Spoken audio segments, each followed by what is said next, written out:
Hey everybody, good afternoon. This is Sean with Get Out Live Now Philippines, and today's topic is going to be discussing about how the Philippines expat wave is just getting started. The truth is, I personally believe we are only at the beginning of one of the biggest movements of Western expats into the Philippines that we are going to see over the next 10 years. Not 5 years, not just a temporary trend, I mean a full-on wave. And no matter how many YouTubers make videos about death by 1,000 cuts, scams, how I got scammed, culture shock, visa frustration, internet problems, noise complaints, electricity brownouts, blackouts, relationship drama, or how they finally escaped the Philippines after being mistreated, or I just couldn't take it there anymore. I don't believe for one moment that this movement is ever going to stop, because the economic pressure building in the West is simply becoming too strong, and it's been this way for probably decades now. People are very tired. People are very tired now. They're tired of working nonstop just to barely survive. Tired of the $2,000 to probably $4,000 to $6,000 rent payment, house payments. Tired of car payments that feel like second mortgages. I just did a video saying that the average car payment with all the car payment itself, with the interest, the insurance, the gas, the registration, any upkeep on that vehicle is costing an average of about $1,350 a month for a new car payment. And you can easily live in the Philippines for that amount every month. Your entire life you could live compared to just one car truck payment, in the US. So it's pretty unbelievable. It's getting to be too insane to ignore anymore. Tired of the inflation eating every paycheck alive. Tired of the overtaxation. Tired of being told they need to work until they're 62 to 70 to collect Social Security or pension just to retire. And once people discover there are other places in the world where they can breathe financially free again, they're going to keep coming. The Philippines is going to be one of the biggest winners of that shift. For years, people laughed at expats who moved overseas. They told us, "You're running away. You're crazy. You'll hate it. You're sexpat. You'll never survive here." But now, millions of people in the US, Canada, Europe, Australia, the UK, etc. are beginning to realize something very important. They are becoming financial prisoners in their own country. They have been for decades. A normal middle class life in the West is becoming harder and harder and harder to maintain, to keep up. Grocery prices are exploding, insurance exploding, housing is out of control, property taxes, healthcare costs are just insane right now and have been for a while. Utilities continue to rise to obscene prices. Meanwhile, wages are stagnant. They're not keeping up. So what happens? People begin looking for alternatives. And once somebody starts researching the Philippines, which is very easy to do now with YouTube, it's not just online. YouTube's everywhere. YouTube, TikTok, all these videos, they begin seeing numbers that completely change their perspective on life. You can still live in many parts of the Philippines for under $1,000 per month.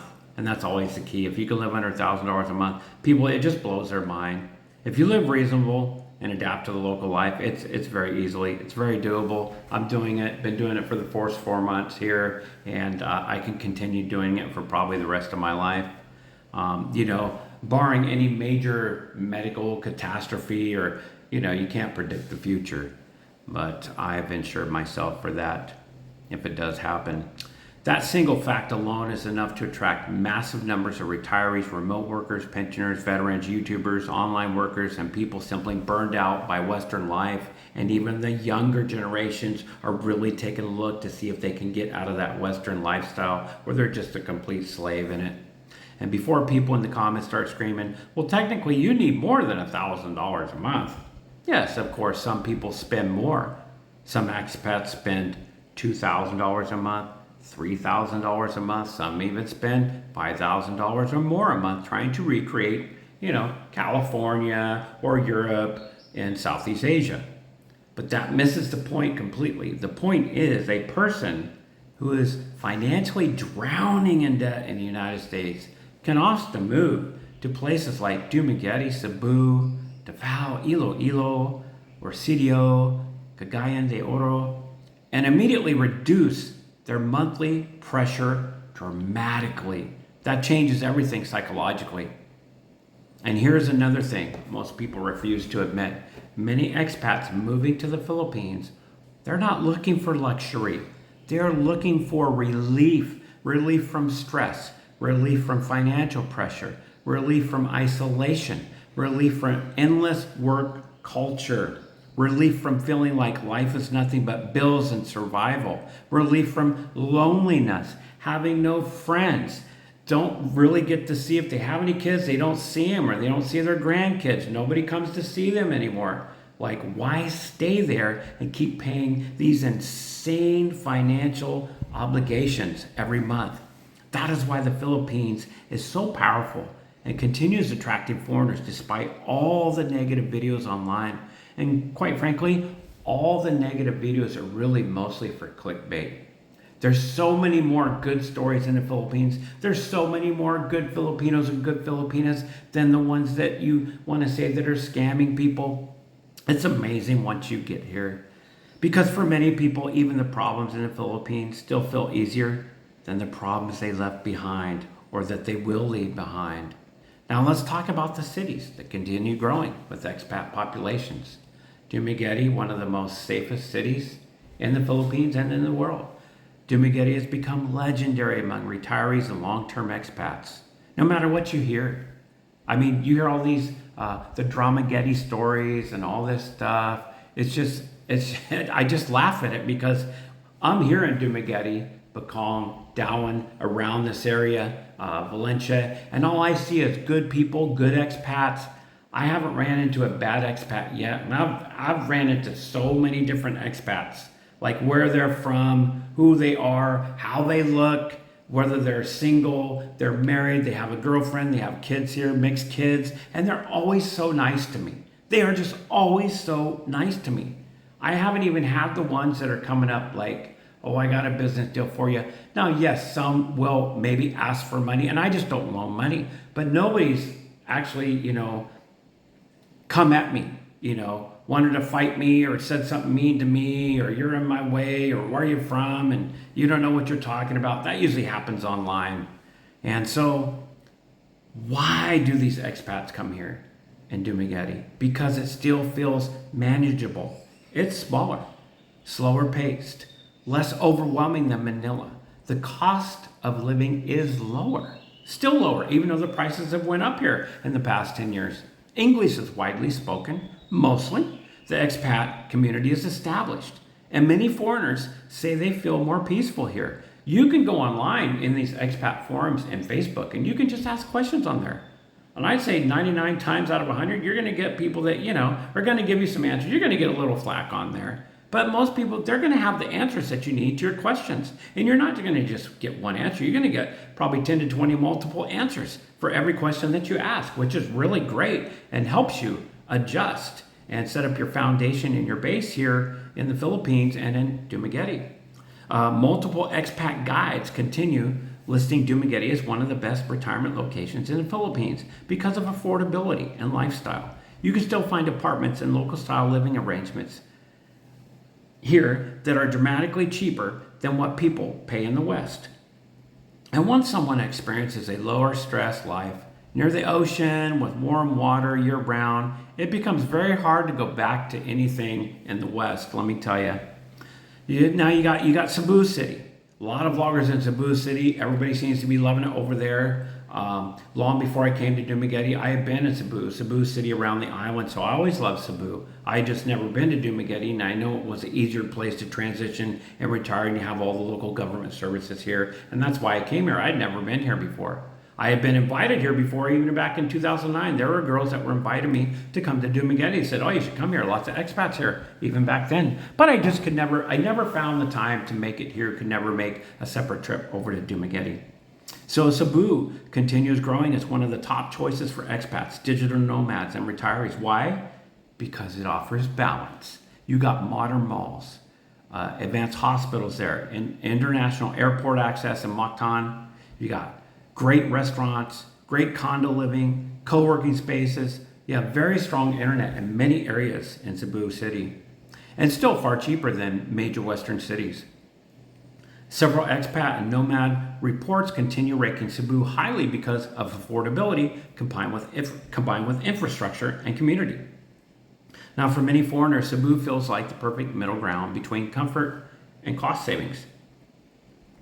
You have Davao City. Davao keeps attracting foreigners who want a calmer and more organized lifestyle. People talk about the cleanliness, the lower crime reputation, the food, the mountains, the lower stress compared to Manila. And again, affordability matters because affordability is now becoming one of the most important factors in human migration worldwide, not just in the Philippines, actually everywhere.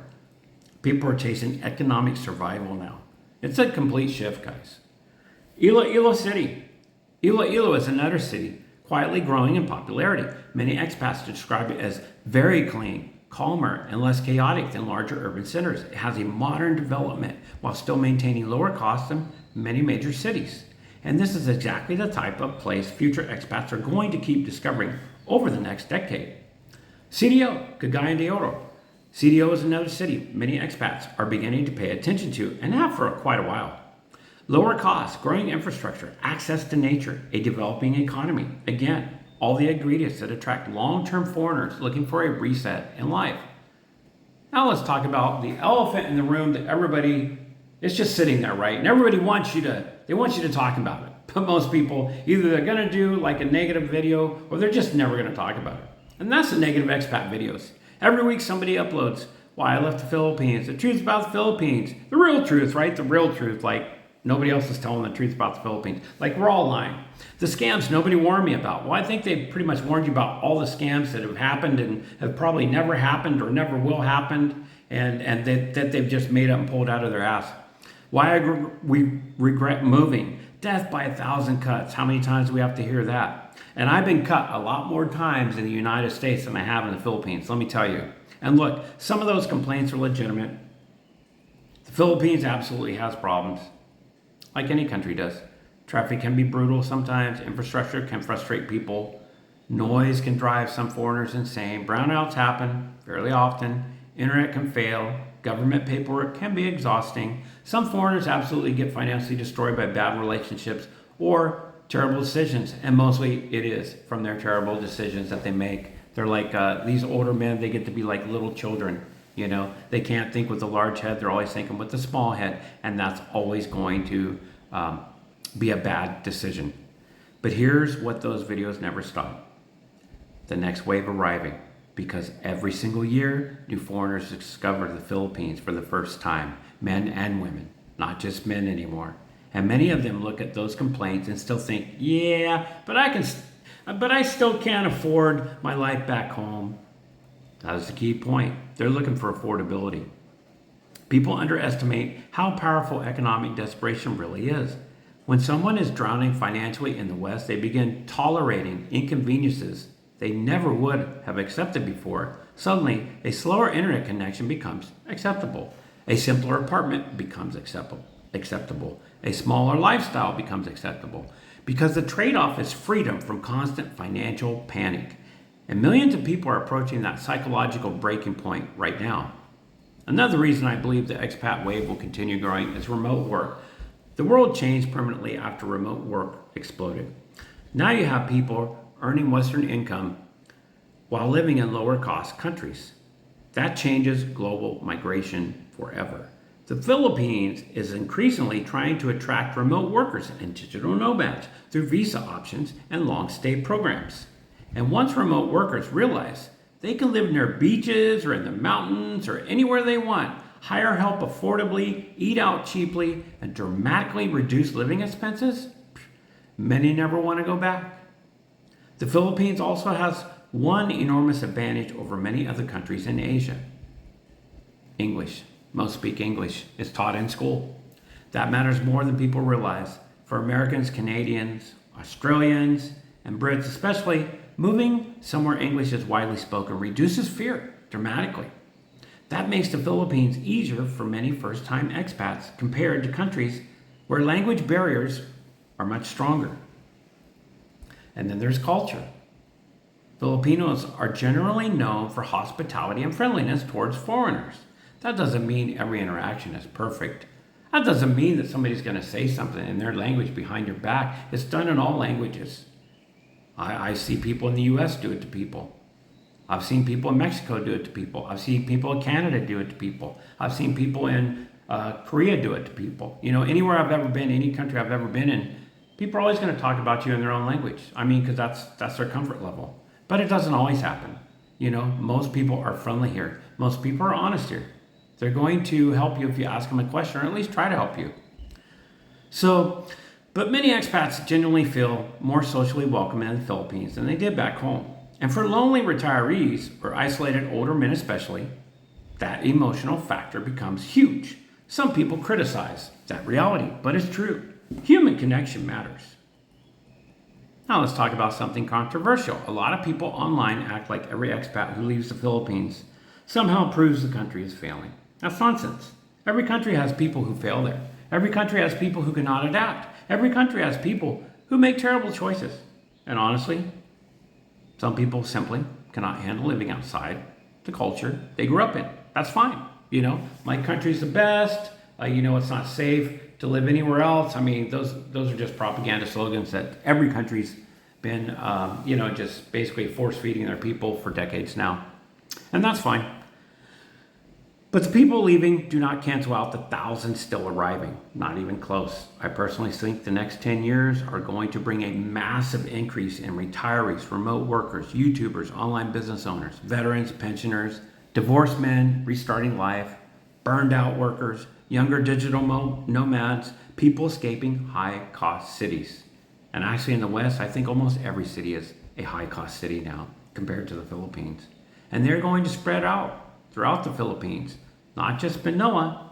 You're going to see more foreigners in Dumaguete, Cebu, Davao, Iloilo, CDO, Bacolod, Bohol, Siquijor, Dipolog, General Santos, smaller provincial cities, and even local barangays. They're going to be out in the provinces as well. Because many people no longer want mega city life.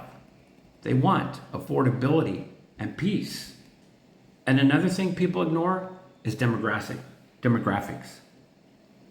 The Western world is aging rapidly. Millions of retirees are approaching fixed income life. A person trying to survive on Social Security in the United States may struggle badly in many American cities, but that same income can stretch dramatically further in parts of the Philippines. Actually, all parts of the Philippines. All over. That alone will continue driving future migration. Now, does that mean the Philippines is paradise? Well, for some, yes.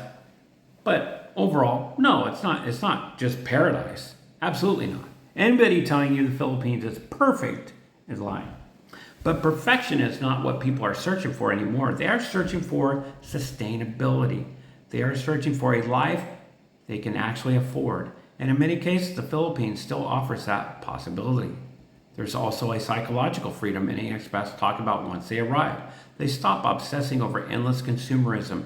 They stop chasing giant houses. They stop competing with their neighbors. They stop trying to maintain an image. Life becomes a lot more simpler, down to earth. And for many people, simpler becomes happier. The Philippines is also positioned well geographically for future expat growth in Asia. It has a warmer overall climate, very beautiful islands, established tourism industry, large English-speaking population, affordable domestic travel, growing infrastructure, expanding internet access, increasing international awareness, and all those trends matter. And despite all the negativity online, expat communities in the Philippines, they continue to grow, folks. Digital nomad discussions in expat forums continue mentioning Cebu, Dumaguete, Davao, and Iloilo as attractive, lower-cost lifestyle destinations. And it's not going to stop. The momentum is not disappearing. If anything, it's actually accelerating. And you can see it. If you just watch some of these YouTube videos, you see the comments on the live videos. You see how excited expats are. Oh, I'm retiring there next year. Oh, I got 2 years. Oh, I'm there next month. I'm in 2 months. Oh, 6 months, and I'm counting the days. I mean, it's one after the other. Dozens and dozens and dozens I see in the comments. And that's why I watch the live videos. I want to see how many expats are saying they're actually coming here. They're not just go, oh, or you have the ones that are like, oh yeah, I brought my wife over to my country. But now we've been here, but now we're coming, she wants to come back to the Philippines, so they're coming back to the Philippines. And the reality is simple, guys. A person making $1,500 to $3,000 a month remotely or through internet income can often create a far better lifestyle in parts of the Philippines than they could back home. That math alone will continue attracting people, especially as Western economies continue squeezing the middle class harder and harder and harder. So no, I don't believe the endless negative I left the Philippine videos are going to stop the future expat wave. Because the larger forces driving migration are economic. You can't stop that. Economics usually wins. People follow affordability. People follow opportunity. People follow relief. And millions of people are searching for exactly that right now. I think over the next decade, we're going to see more foreigners moving to the Philippines than many people can currently even imagine. Not because the country is perfect, because for many people, it simply offers a better chance at life than the system they are trapped in back home. And that is powerful, guys. It's enough to change global migration patterns for years to come. And that's it, folks. This is Sean with Get Out Live Now Philippines. Get out and live your best life. Not tomorrow, but today. Do it now, guys, before it's too late. Thank you for listening. Over and out.